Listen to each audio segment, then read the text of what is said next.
I used to hear a simple song. That was until you came along.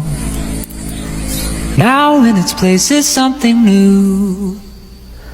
I hear it when I look at you. When we see flooded streets after heavy rain, when we feel extreme heat that makes us hard to breathe, when we walk past piles of garbage on the roadside. Those are not just normal situations.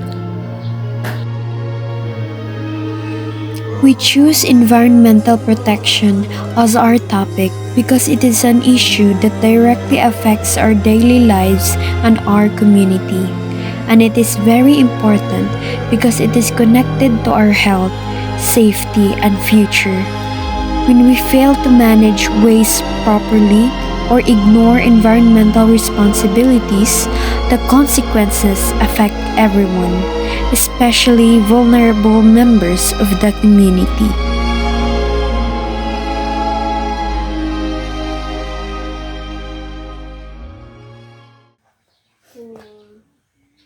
Bakit sa tingin mo mahalaga ang pagiging isang responsableng mamamayan sa ating komunidad at bansa? Para sa akin, importante ang pagiging responsibleng citizen sa komunidad kasi parang ikaw na din mismo yung tutulong sa environment mo or sa community mo sa pamamaraan ng, for example, yung pagtapon ng basura after mong kumain ng ng may balat, for example, saging or chicherya, ito ay tatapon mo sa tamang tapunan, like biodegradable or non-biodegradable. Kasi ito din yung magkukos ng landslide or flood. Kasi kung hindi mo ito itatapon sa tamang lagayan o tamang tapunan, tayo din yung sisingilin ng environment.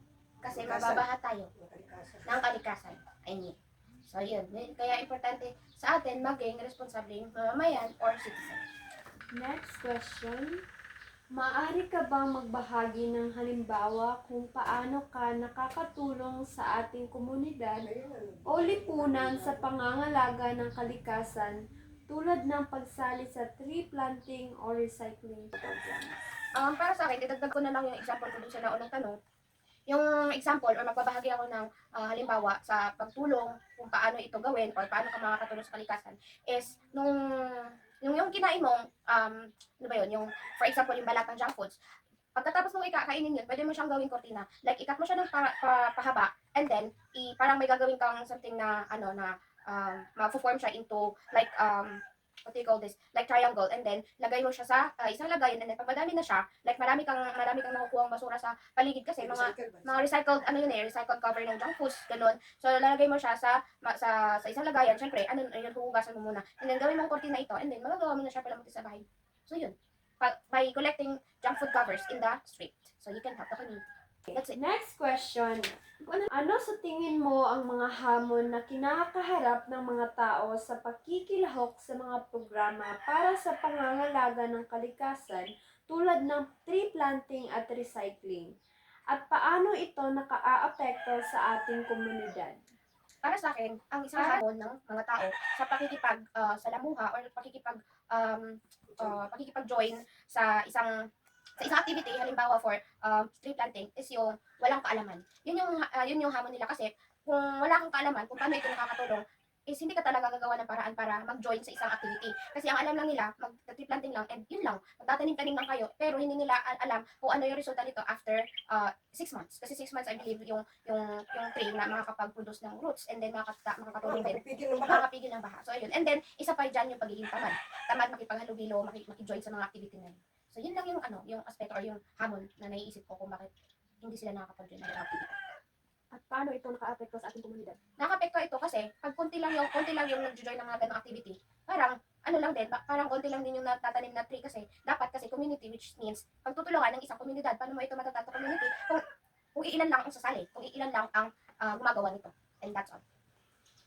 Maraming salamat po, Miss Gwyneth.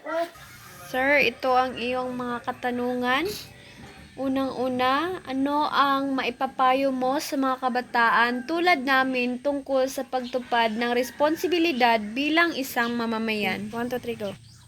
Ang may papayo ko sa mga kabataan tungkol sa pagtupad ng responsibilidad bilang isang mamamayan ay makibilang sa paglahok sa mga aktibidad kung saan kailangan nila imbitahan ang mga kapwa nila kabataan upang ito ay mapadali.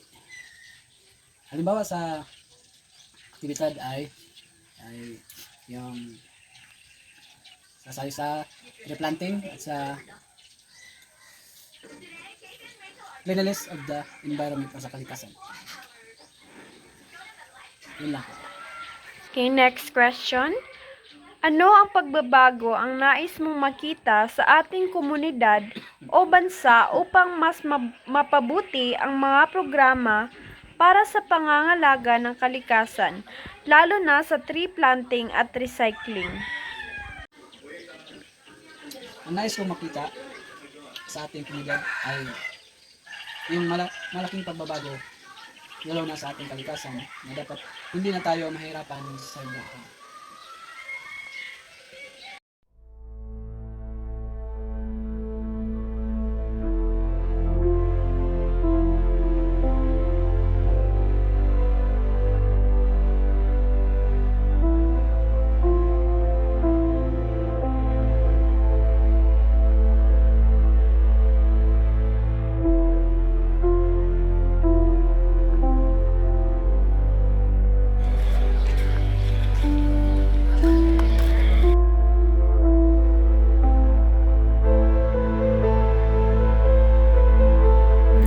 Civic responsibility begins in moments like this, when no one is watching but you still choose what is right.